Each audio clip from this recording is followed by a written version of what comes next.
Esta é a situação hoje no Brasil. O senhor tem medo de Alexandre de Moraes. Todos aqui têm medo de Alexandre de Moraes. As Forças Armadas são subjugadas, subordinadas, não ao ministro civil, nem ao presidente da República, muito menos. É um senhor chamado Alexandre de Moraes, ditador da República, que já não é bem mais uma República Federativa do Brasil. Se minha primeira intervenção foi um desabafo bastante veemente, essa segunda é de tristeza, porque eu vi, na verdade, tanto o ministro como o comandante corroborando com a fala inicial que fiz, confirmando o que justamente eu havia dito. As matérias da imprensa traziam que houve informação dada. Eu não passei disso, eu mostrei as manchetes. Se há incoerências no texto, podem ser acusadas, mas aquilo que foi dito pela imprensa foi confirmado, assim como o próprio comandante Tomás, da mesma forma, disse que se consultou sim com o ministro Alexandre de Moraes.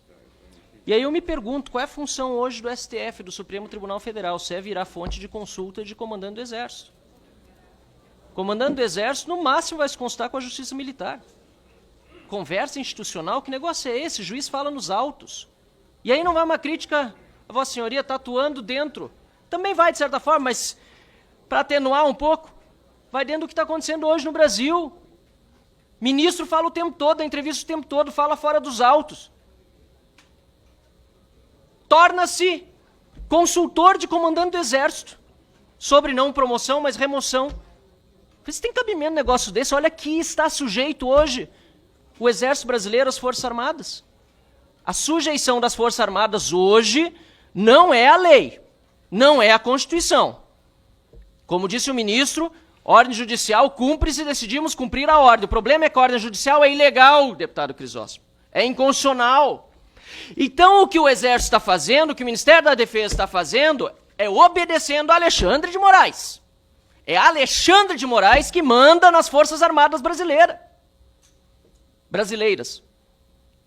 Não é a Constituição, não é a legislação, não é a lei que vale, porque vocês sabem, uma coisa que eu posso dizer em elogio ao senhor, General Tomás, o senhor é inteligente.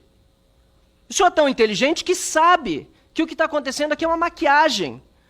É um simulacro de devido processo legal. O artigo 69, aliás, do Estatuto dos Militares, diz que é só em caso de flagrante que poderá um militar ser preso por autoridade policial, militar ou civil.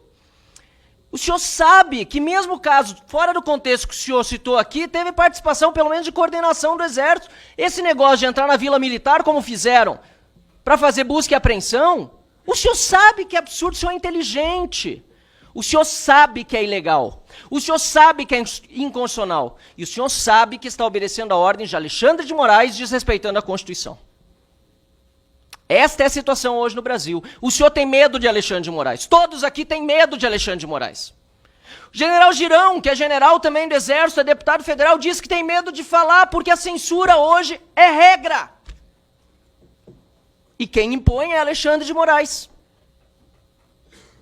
Eu sinto muito vê-lo fardado assim e os demais, tendo de ouvir eu dizer um reles deputado federal eleito pelo meu estado do Rio Grande do Sul, a quem represento com muita honra os eleitores, 256 mil que votaram em mim, mas só um deputado federal dentro de 513.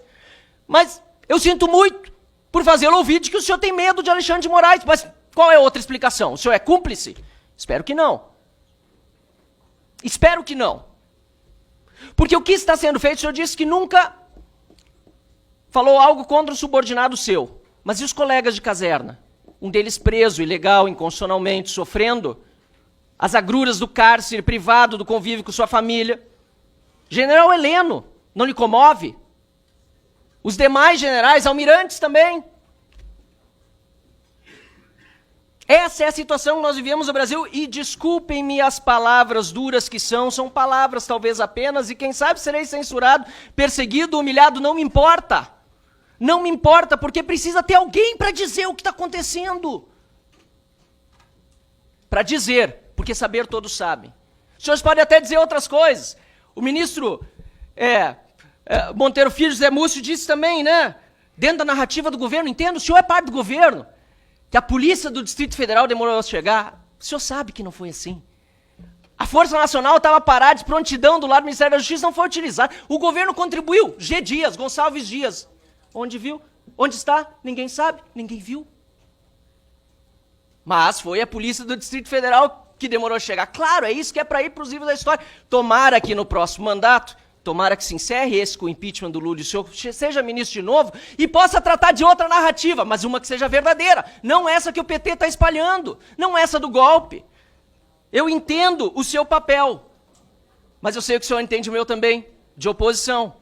E de buscar deixar bem claro aqui as perguntas que eu fiz e que não foram exatamente respondidas. Porque eu perguntei se o Código Penal Militar ainda existe. Porque para esses militares, inclusive os da ativa, não está valendo. Eu perguntei sobre a reação às ordens da justiça que eram ilegais. O senhor disse, não, cumpra-se da justiça, mas são ilegais, são inconstitucionais. O Exército, as Forças Armadas, o Ministério da Defesa, nada vai dizer quando uma ordem é ilegal, quando é inconstitucional. Não vai se pronunciar, é isso.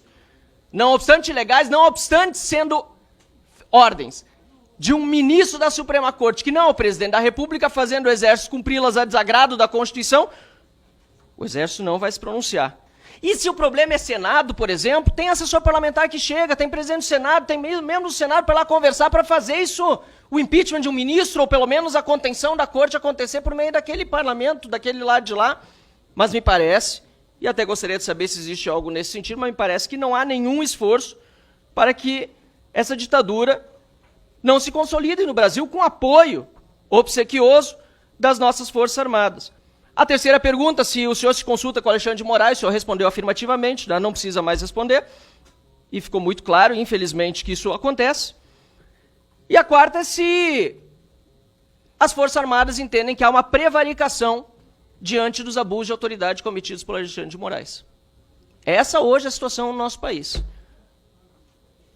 E o senhor é inteligente, o senhor sabe disso. O senhor pode me responder outras coisas, pode tergiversar, sair por aqui, sair por ali, mas essa é a situação hoje no nosso Brasil. As Forças Armadas são subjugadas, subordinadas, não ao ministro civil, nem ao presidente da República, muito menos. É um senhor chamado Alexandre de Moraes, ditador da República, que já não é bem mais uma República Federativa do Brasil.